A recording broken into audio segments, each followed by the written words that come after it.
What you talking about? What's up? The dark side of 90 Day Fiancé. Hey guys, what's up? Once again, welcome back to our channel. In today's video, we will look at the dark side of the 90 Day Fiancé. Be sure to watch the video until the end to get familiar with what exists of the 90 Day Fiancé and what we have not been aware of. Be sure to subscribe to our channel and hit the bell notification icon to get updated on the latest videos on our channel. So let's get on with the video. So what is a 90 Day Fiancé? Well, the 90 Day Fiancé is an American unscripted TV series on TLC that follows couples who have applied for or gotten a K-1 visa, accessible particularly to unfamiliar life partners of U.S. residents and accordingly have 90 days to wed one another. The series appeared on January 12, 2014 and has been recharged through its 8th season, which debuted on December 6, 2020. With 7 seasons and many side projects, TLC's 90 Day Fiancé is trending on screens. The show has achieved a range of side projects: Before the 90 Days, 90 Day the Other Way, and Happily Ever After. The overall reason is that an American experiences passionate feelings for somebody abroad, and the couple explores the regularly complicated, costly, and awkward K-1 life partner visa measure to be joined with their promise. It appears to be adequately straightforward, and the dramatization that follows is interesting. Social contrasts, miscommunications, and family strains make it difficult to turn away. However, there is a concerning side to this show that is featured now and again: monetary misuse and control. This is a typical subject of the show, and however a large part of the dramatization is imagined for reviews, it's difficult to deny the truth that comes from the issues of plenty difference and misuse. So what are the hidden secrets of the 90 Day Fiancé? Well, the first secret is that money is used to control. Quite possibly the most noticeable case of this is Mark and Nikki in Season 3. Mark was 58 years of age while his fiancée was 19 years, and he financed 100% of the expenses. He had the option to regularly incapacitate her desires and release her feelings because toward the day's end, it was his home, his vehicles, and his monetary assets. Mark had the option to strong-arm Nikki into a premarital understanding she didn't need because, as he made plentifully understood, it was his direction or she would be sent back home. Nikki begins to show a solid, cheeky, entertaining young lady, yet you see her gradually become consigned to the adornment of Mark's life, who gets next to no say in how her family and relationship are overseen. Another later model is Robert and Annie from Season 7. Robert, the American, proposes to Annie with grand guarantees of carrying her to America, going on successive shopping trips, purchasing charm and clothing, and having rich dates. She shows up and is stuck in his tiny one-room dressing, going about as a live-in sitter to Robert's child and appreciating rich shopping binges at nearby secondhand shop.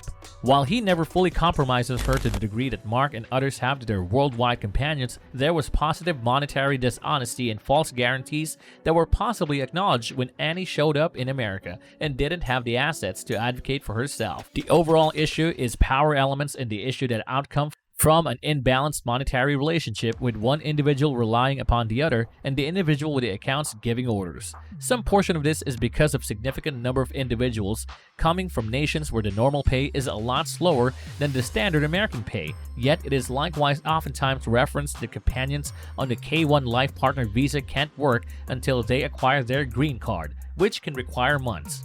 This means any investment funds they end up coming over with rapidly disperses and the issue of monetary resilience sustains. So how does abuse of finance goes unnoticed? Well, this is a household issue that just as worldwide.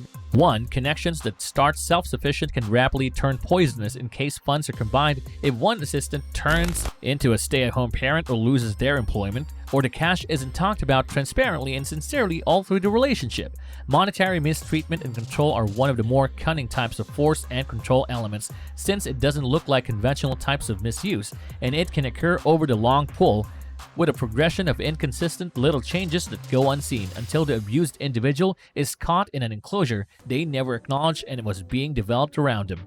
Are you surprised about learning this? Well, keep on watching. So what does this mean for all of us? Well, it means that money is a tool that delivers independence. We should all try not to be in a position where we're forced to agree to specific terms or dangerous money destruction.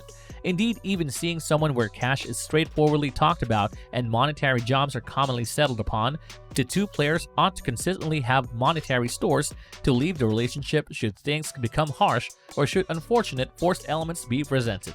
At the end of the day, it's smarter to have a security net and not need it than to require it and not have it. You will be shocked to know about George and Anfisa's story. Keep watching on. While the whole of this makes up the unscripted TV drama gold and generally engaging TV, the series isn't without something reasonable of analysis and crime. One figure of speech that since a long time ago haunted 90 Day Fiancé is the youthful, hot, unfamiliar young lady who is approaching me with a typically more seasoned rich man. One striking illustration of this sort of couple is Season 4's George Nava from Los Angeles, California, and Anfisa Arkhipchenko from Moscow, Russia. Anfisa was a model and George had collected a serious large amount of cash from working in the cannabis business, which, during the hour of recording, was not lawful for sporting use. While recording the season, George was 27 and Anfisa was 20, which is certifiably not a huge age hole, yet it can't be rejected that Anfisa was utilizing George for his cash. The pair met on Facebook, and in the wake of meeting face-to-face a few times through lavish European getaways, George proposed to Anfisa. Anfisa believed she would be raced off to be dealt with like power, yet it turns out George didn't have the assets to help the luxurious way of life he had guaranteed his life partner.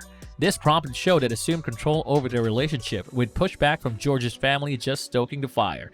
Anfisa accumulated analysis for just her self-centered and bratty conduct, and her activities that were exhibited for the world to see just prompted pushback from American watchers. What about Ed and Liz? Well, although Big Ed's sketchy conduct about his separation from Liz, she needs him back. In Section 2 of this present season's 90 Day The Single Life Tell-All on Discovery Plus, Liz said she needed to allow their relationship another opportunity, regardless of Ed himself being more reluctant and the remainder of the 90 Day Fiancé cast individuals revealing to her she shouldn't. There is a firm settlement in the 90 Day Fiancé. Enmity towards migrants to the United States is unquestionably not another wonder, but rather 90 Day Fiancé surely powered it. Stories like Anfisa's just further pushed the generalization that outsiders just go to the notion to walk off of Americans, with 90 Day Fiancé being a standard voice for outsiders' stories and exhibiting these negative depictions. It has been considered an enemy of worker publicity by a few. Well, there are couples on the show who truly care for each other and need to be together. A couple of rotten ones ruined the entire pack. One lady who was highlighted on Season 3, Lauren, met her presently spouse Alexei in Israel while she was going there on heritage. The two are at present still together and invited a child kid in April 2020. The pair is additionally at the present star of 90 Day Fiancé Pillow Talk, where past superstars watch and respond to the right now circulating seasons and offer their feedback. There are positively a lot of endearing stories on 90 Day Fiancé, yet not so many that turn out badly make the idea of the series overall difficult to stomach. And this show might be a shocking illustration of monetary misuse, yet it represents the point no different either way. We deal with our accounts, set aside our cash, and contribute carefully not to store our abundance for the good of its own. Be sure to subscribe to our channel to be part of our team. Also, if you enjoyed watching the video, please give it a like and hit that bell notification icon to get notified on the latest videos on our channel. I'm looking forward to seeing you on the next video. Until then, stay sassy.